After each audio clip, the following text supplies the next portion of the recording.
A very good morning to all of you. Today we will discuss cell, its structures and its functions. So let's start with it. First of all, an overview of cell. Cell का अगर मैं overview कहूँ तो like cell में क्या होता है, किस चीज़ों का बना होता है and like everything regarding related to it. So you have earlier observed cells in an onion peel or human cheek cells under the microscope. Let us recollect their structure. The onion cell, which is a typical plant cell. अभी onion cell कौन सा cell हुआ? Plant cell ही हुआ obviously. ठीक है, उसका अपना एक cell wall होता है. अगर मैं human cheek के उसकी बात करूँ, cells की बात करूँ, उनका एक outer membrane होता है अपना, ठीक है ना, delimiting structure होता है उनका. सबसे इम्पॉर्टेंट चीज़ जो आपको याद रखनी है सेल में, वो आपको ये चीज़ याद रखनी है कि हर एक सेल होती है, जो हर एक सेल के अंदर एक डेंस गहरा सा स्ट्रक्चर होता है जिसको हम न्यूक्लियस कहते हैं. आई रिपीट दिस, आपको ये चीज़ याद रखनी है, हर एक सेल के अंदर एक स्ट्रक्चर होता है, डेंस स्ट्रक्चर, गहरा स्ट्रक्चर होता है, जिसको हम न्यूक्लियस कहते हैं. So, inside each cell is a dense membrane-bound structure called nucleus. The nucleus contains the chromosomes. अभी nucleus क्या करता है? Nucleus में क्या होते हैं? Chromosomes होते हैं. Okay. So here it is a structure of nucleus. This is a structure of nucleus. और ये जो nucleus होता है, ये आपकी cells के अंदर में present होता है. Okay. So inside each and every cell there is a nucleus. हर एक सेल के अंदर में एक अपना न्यूक्लियस होता है. न्यूक्लियस बहुत इंपॉर्टेंट, बहुत एसेंशियल, बहुत मैंडेटरी पार्ट होता है किसी भी सेल के लिए. अभी आगे अगर आपको मैं बताऊं तो न्यूक्लियस जो होता है, न्यूक्लियस में फिर आगे क्या प्रेजेंट होते हैं?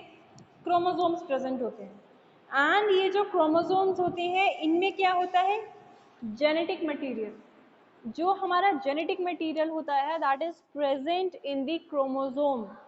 जेनेटिक मटेरियल कौन सा हुआ आपका? डीएनए. डीएनए जेनेटिक मटेरियल ही तो है, और क्या है? जेनेटिक मटेरियल ही है डीएनए. सो जो आपका डीएनए होता है, जेनेटिक मटेरियल, वो प्रेजेंट होता है क्रोमोसोम में. अभी आप यहाँ पे मैं अभी आपको एक क्रोमोसोम बता देती हूँ कहाँ है, क्रोमोसोम का स्ट्रक्चर कैसा होता है. So this is the structure of chromosome.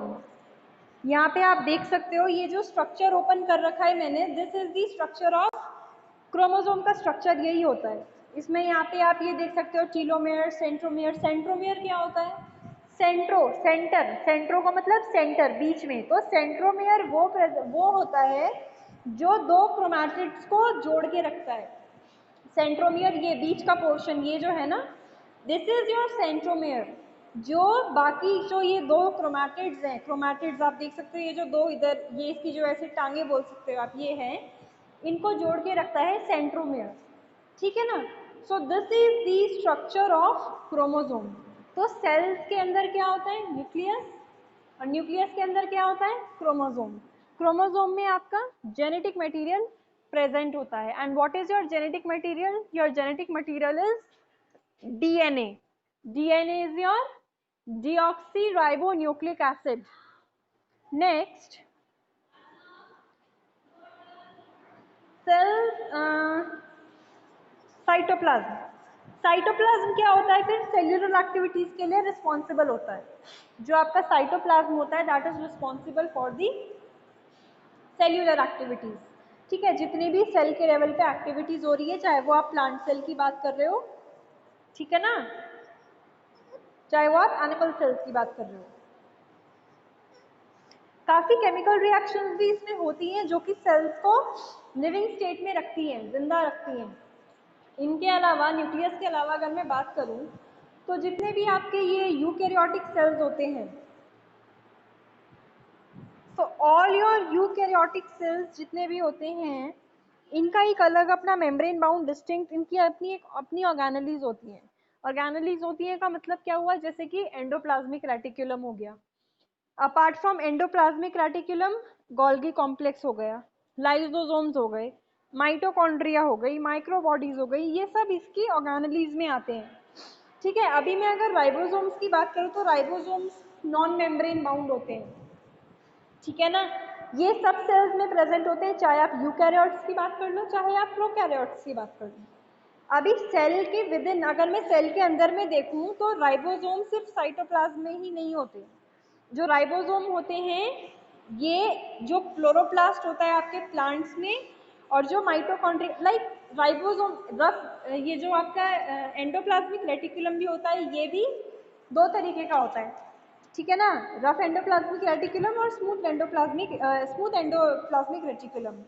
ठीक है, सो दिस सिमिलरली जो सेल के अंदर होता है राइबोसोम भी सिर्फ साइटोप्लाज्म में ही नहीं होते, ऑर्गेनेलीज के आसपास भी होते हैं या फिर विद इन ऑर्गेनेलीज भी होते हैं, चाहे वो मैं SCR की बात करूं चाहे मैं RER की बात करूं।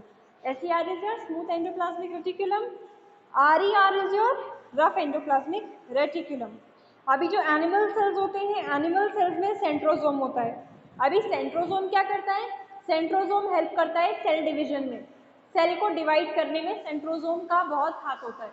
सो centrosome is responsible for the cell division, cell को डिवाइड करना। तो सेल को डिवाइड करने का काम होता है सेंट्रोसोम का। सेल्स जो होती हैं, देखो हर सेल का अपना अलग साइज होता है, अपना अलग शेप होता है।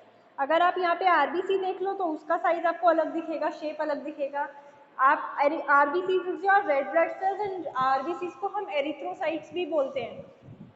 ठीक है, यहाँ पे आप WBC देख लो, व्हाइट ब्लड सेल्स को हम ल्यूकोसाइट्स भी बोलते हैं।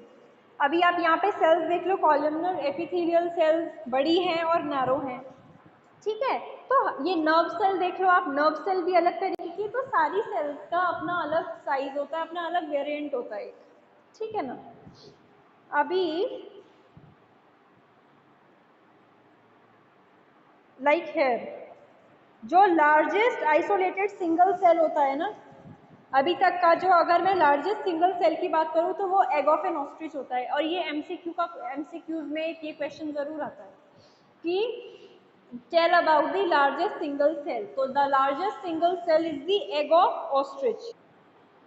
Okay, then apart from this, अगर मैं ये सिंगल यूनिसेल्यूलर की बात थी, यूनिसेल्यूलर और मल्टी सेल्यूलर दो तरीके के ऑर्गेनिजम्स होते हैं। यूनिसेल्यूलर मतलब जो जिनमें हम एक सेल की बात कर रहे हैं, मल्टी सेल्यूलर मीन्स जिसमें हम एक से ज़्यादा सेल्स की बात कर रहे हैं। सो मल्टी सेल्यूलर ऑर्गेनिजम्स की लेवल पे अगर मैं बात करूँ तो जो ह्यूमन RBCs होती है, ह्यूमन RBCs का 7 माइक्रोमीटर होता है डायमीटर। ह्यूमन RBCs का जो डायमीटर होता है दैट इज 7 माइक्रोमीटर। और जो नर्व सेल्स होती हैं वो लॉन्गेस्ट सेल्स मानी जाती हैं। यहाँ पे आपने अभी देखा था नर्व सेल्स को हम लॉन्गेस्ट सेल काउंट करते हैं। ठीक है ना, तो अभी कुछ सेल्स का जो शेप होता है दैट इज डिस्क लाइक, कुछ सेल्स पॉलीगनल होती हैं, कुछ कॉलमनर होती हैं, कुछ क्यूबॉइड होती हैं, कुछ धागे जैसी थ्रेड की जैसी होती हैं, कुछ इरेग्युलर होती हैं zigzag and all. So this is all about this is a brief introduction of cell. Okay, so now if I talk about prokaryotic cells, so what are prokaryotic cells? Prokaryotic cells होती हैं, जैसे कि आप याद रखना eukaryotic and prokaryotic में जो छोटे छोटे डिफरेंसेस होते हैं। सबसे पहली चीज जो प्रोकैरियोटिक सेल्स होती हैं वो हो गई आपकी bacteria, blue green algae, mycoplasma, pleuropneumonia like organisms PPLO, pleuropneumonia like organisms. ये सब के सब नॉर्मली बहुत छोटे होते हैं और ये इनका जो मल्टीप्लिकेशन का रेट होता है वो बहुत रैपिड होता है, बहुत फास्ट होता है। इनकी मल्टीप्लिकेशन पावर बहुत अच्छी होती है यूकैरियोटिक सेल्स के कंपैरेटिवली। अगर मैं बात करूँ शेप और साइज में इनका फर्क हो सकता है। मैं एक और बार रिपीट कर देती हूँ, जो प्रोकैरियोटिक सेल्स होती हैं ये नॉर्मली कौन कौन सी हुई, जैसे बैक्टीरिया हो गया, आपका ब्लू ग्रीन एल्गे हो गया, माइकोप्लाज्मा हो गया, PPLO हो गया, प्लूरोनिमोनिया लाइक ऑर्गेनिजम्स। ये नॉर्मली छोटे होते हैं, ये इनका जो मल्टीप्लिकेशन का रेट होता है वो बहुत रैपिड होता है, इनका ये मल्टीप्लाई बहुत फास्ट, बहुत तेज़ी से करते हैं, ठीक है। अभी अगर मैं नॉर्मली बहुत ही जो कॉमन शेप्स की बात करूँ बैक्टीरिया के, तो वो कैसी होगी, या तो वो रॉड की तरह होगी, जैसे आपने रॉड देखा होगा ना, रॉड कैसी होती है वैसी होगी, लॉन्ग एंड नैरो बोल सकते हो आप, ठीक है। या तो फिर वो स्पेरिकल होगी, स्पेरिकल भी होती है नॉर्मली ना, अगर हम देखें तो स्पेरिकल भी होता है इनका शेप लाइक गोल, या फिर मोस्टली रॉड लाइक भी होती हैं ये। आफ्टर दैट स्पाइरल भी हो सकती है, आपने स्पाइरल नोटबुक्स देखी होंगी ना कैसी होती हैं, तो रिंग्स जैसी, तो स्पाइरल भी हो सकता है, बहुत तरीके के इनके अपने वो होते हैं लाइक, ठीक है। अब जो प्रोकैरियोटिक सेल्स के ऑर्गेनिजम्स होते हैं ये लाइक आप अभी मैंने आपको बताया इनका शेप स्ट्रक्चर सब डिपेंड बहुत ज़्यादा अलग भी होता है कई बार एक दूसरे से, बहुत ज़्यादा अलग। अभी फ्लूइड मैट्रिक्स की बात करूँ मैं, तो जो सेल में फ्लूइड होता है, जैसे फ्लूइड मीन्स जो लिक्विड सब्सटेंस होता है, तो जो फ्लूइड होता है सेल में प्रेजेंट वो होता है आपका साइटोप्लाज्म। आई रिपीट, जो फ्लूइड मैट्रिक्स होता है आपका, जो सेल के अंदर में भरा होता है, दैट इज योर साइटोप्लाज्म। कोई well defined nucleus as such इसमें होता नहीं है। जो जेनेटिक मटेरियल होता है इसमें बेसिकली वो नेक्ड होता है, उसमें कोई एनवेलपिंग नहीं होती है, कोई बाहर न्यूक्लियर मेम्ब्रेन उनका नहीं होता है। अगर मैं डीएनए की उसमें बात करूं तो बहुत से बैक्टीरियाज हैं ऐसे जिनके छोटे छोटे सर्कुलर डीएनए, मतलब जिनमें छोटे छोटे सर्कुलर डीएनए लाइक उसमें प्रेजेंस होती है उनकी, और ये जो स्मॉलर स्मॉलर छोटे छोटे डीएनए होते हैं इनको हम प्लाज्मिड बोलते हैं। These smaller DNAs are called as the plasmids, और ये जो प्लाज्मिड डीएनए होते हैं they confers certain unique phenotypic characters. अभी फिनोटिपिक एंड जीनोटिपिक मैंने बताया था, जीनोटिपिक आपका जेनेटिक हो गया, फिनोटिपिक जो आपका फिजिकल एट्रीब्यूट है, फिजिकल एट्रीब्यूट्स की अगर हम बात करें। नाउ न्यूक्लियर मेम्ब्रेन जो होता है वो यूकैरियोट्स में इजीली मिलता है, ठीक है ना। So this was all about your prokaryotic cells and